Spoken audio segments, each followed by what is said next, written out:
داستان ایمان فروشوں کی قسط نمبر 242۔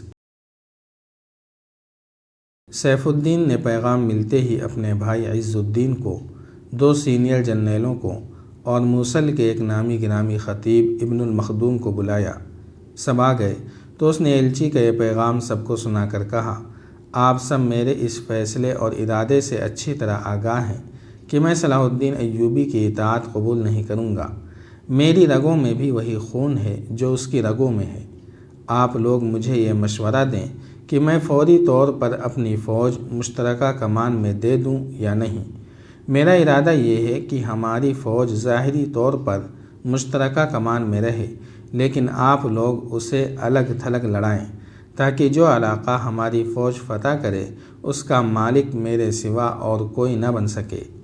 ایک سالار نے کہا، آپ نے جو فیصلہ کیا ہے اس سے بہتر اور کوئی فیصلہ نہیں ہو سکتا۔ آپ کے ارادے اتنے بلند ہیں جو کسی اور کے نہیں ہو سکتے۔ صلاح الدین ایوبی صلیبیوں اور سوڈانیوں کو شکست دے سکتا ہے، ہمیں نہیں۔ دوسرے سالار نے کہا، آپ اپنی فوج متحدہ محاذ میں شامل کر دیں، لیکن کمان اپنے ہاتھ میں رکھیں۔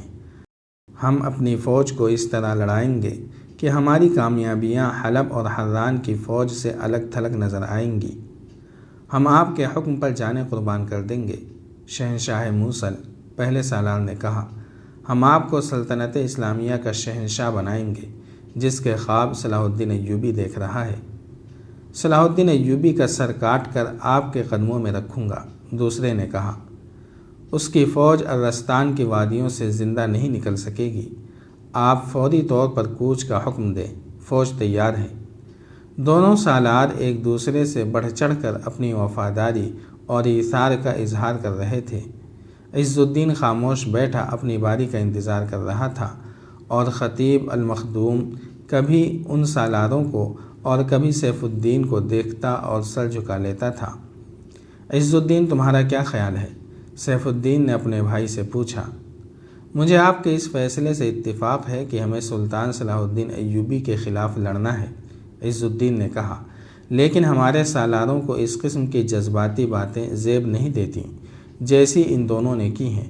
صرف یہ کہہ دینے سے کہ ایوبی صلیبیوں اور سوڈانیوں کو شکست دے سکتا ہے، ہمیں نہیں، ایوبی کو شکست نہیں دی جا سکتی۔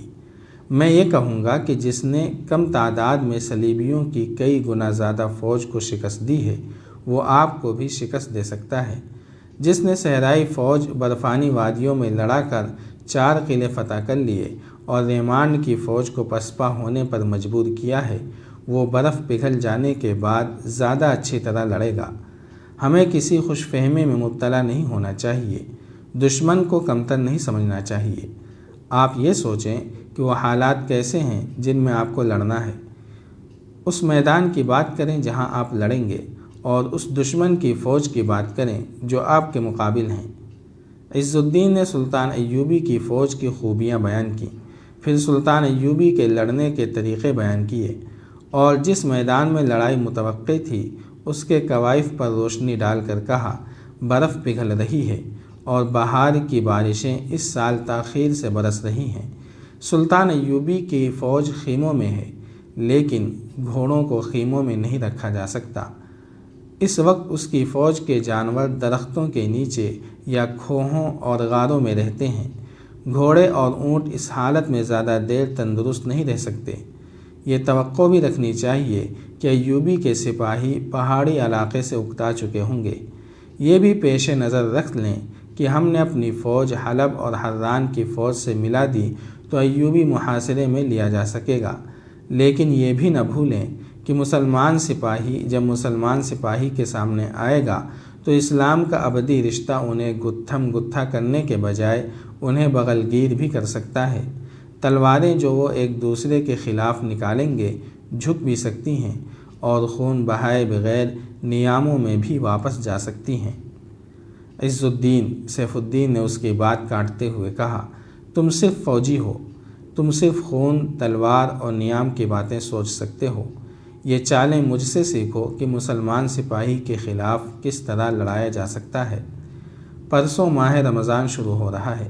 صلاح الدین ایوبی نماز روزے کا جس قدر خود پابند ہے اتنی ہی پابندی اپنی فوج سے کراتا ہے۔ اس کی تمام فوج روزے سے ہوگی۔ ہم اپنی فوج سے کہہ دیں گے کہ جنگ میں روزے کی کوئی پابندی نہیں۔ محترم خطیب تمہارے پاس بیٹھے ہیں، میں ان کی جانب سے اعلان کرا دوں گا کہ جنگ میں روزے معاف ہیں۔ ہم حملہ دوپہر کے بعد کریں گے۔ الصبح صبح حملہ کیا تو ایوبی کے سپاہی تر و تازہ ہوں گے۔ دوپہر کے بعد ہمارے سپاہیوں کے پیٹ میں کھانا ہوگا اور صلاح الدین ایوبی کے سپاہی بھوکے اور پیاسے ہوں گے۔ میں صرف یہ معلوم کرنا چاہتا ہوں کہ میرا یہ فیصلہ غلط تو نہیں کہ ہمیں صلاح الدین ایوبی کے خلاف لڑنا ہے۔ آپ کا یہ فیصلہ برحق ہے، ایک سالار نے کہا۔ آپ کے فیصلے کو ہم عملی شکل دے کر ثابت کر دیں گے کہ یہ فیصلہ ہر لحاظ سے صحیح ہے، دوسرے سالار نے کہا۔ آپ کے فیصلے کے خلاف میں نے کوئی بات نہیں کی، عز الدین نے کہا۔ ایک مشورہ اور دوں گا، مجھے آپ محفوظہ میں رکھیں۔ اگر ضرورت پڑی تو میں بعد میں حملہ کروں گا۔ پہلے تصادم کی کمان آپ اپنے ہاتھ میں رکھیں۔ ایسا ہی ہوگا، سیف الدین نے کہا۔ فوج کو 2 حصوں میں تقسیم کر لو اور فوری تیاری کا حکم دے دو۔ محفوظہ میں جو حصہ رکھنا چاہتے ہو اسے اپنے پاس رکھو۔ وہاں خطیب ابن المخدوم بھی موجود تھا۔ سیف الدین نے اس کی طرف دیکھا اور مسکرا کر کہا، قابل صد احترام خطیب، آپ نے کئی بار قرآن سے فال نکال کر مجھے خطروں سے آگاہ کیا ہے۔ آپ نے میری کامیابی اور سلامتی کے وظیفے کیے اور خدا کے حضور میرے لیے دعا بھی کی ہے۔ آپ کو معلوم ہے کہ آپ سے بڑھ کر میں کسی کو بدگزیرہ نہیں سمجھتا۔ اگر کسی انسان کے آگے سجدے کی اجازت ہوتی تو میں آپ کے آگے سجدہ کرتا۔ اب ایسی مہم پر جا رہا ہوں جس کی کامیابی مخدوش ہے۔ میں ایک طاقتور دشمن کے مقابلے میں جا رہا ہوں۔ جنگ میں فتح ہوتی ہے یا شکست؟ مجھے قرآن سے فال نکال کر بتائیے کہ میری قسمت میں فتح لکھی ہے یا شکست؟ امیر محترم، خطیب اٹھ کھڑا ہوا، کہنے لگا، یہ صحیح ہے کہ آپ نے کئی بار مجھ سے قرآن میں سے فال نکلوائی ہے۔ سلطان نور الدین زنگی مرحوم و مغفور کی زندگی میں آپ ڈاکوؤں کے بہت بڑے گروہ کے تعاقب میں گئے تھے تو میں نے قرآن میں سے فال نکال کر آپ کو کامیابی کا مژدہ سنایا اور آپ کامیاب لوٹے تھے۔ صلیبیوں کے خلاف آپ جب بھی گئے میں نے فال نکالی اور آپ کو خطروں سے خبردار کیا اور کامیابی کی خبر دی۔ اللہ کا شکر ہے کہ میری نکالی ہوئی ہر فال صحیح نکلی۔ مگر خطیب نے پہلے عز الدین کی طرف پھر دونوں سالاروں کو دیکھا اور کہا، مگر موصل کے امیر، اب بغیر فال نکالے میں آپ کو بتا دیتا ہوں کہ جس مہم پر آپ فوج لے کر جا رہے ہیں اس میں کامیاب لوٹیں گے یا ناکام؟ جلدی بتائیے میرے محترم استاد، سیف الدین نے بےتاب ہو کر کہا۔ آپ کو ایسی بری شکست ہوگی جس میں آپ وقت پر نہ بھاگے تو آپ ہلاک ہو جائیں گے، خطیب نے کہا۔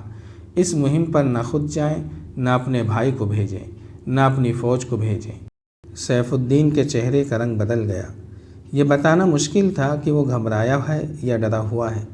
عز الدین اور سالاروں پر بھی خاموشی طاری ہو گئی۔ خطیب سیف الدین پر نظریں گاڑے ہوئے تھا۔ آپ نے قرآن تو کھولا نہیں، سیف الدین نے کہا۔ قرآن کے بغیر آپ نے فال کیسے نکالی؟ میں کیسے مان لوں کہ آپ نے مجھے جو بری خبر سنائی ہے وہ صحیح ہے؟ سنو، موصل کے امیر، خطیب ابن المخدوم نے کہا، میں آج آپ کو بتاتا ہوں کہ قرآن سے جو فالیں نکال کر میں آپ کو کامیابی کے مژدے سناتا رہا ان کا قرآن کے ساتھ کوئی تعلق نہیں تھا۔ قرآن کسی جادوگر کی لکھی ہوئی کتاب نہیں۔ قرآن صرف یہ فال بتاتا ہے کہ جو اس مقدس کتاب میں احکامات خداوندی تحریر ہیں ان پر جو عمل نہیں کرے گا وہ ناکام اور نامراد رہے گا۔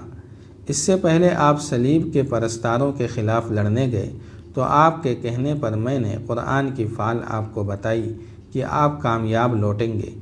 اس کے بعد آپ جس مہم پر گئے میں نے آپ کو کامیابی کا مژدہ سنایا اور کہا کہ یہ قرآن کی فال ہے۔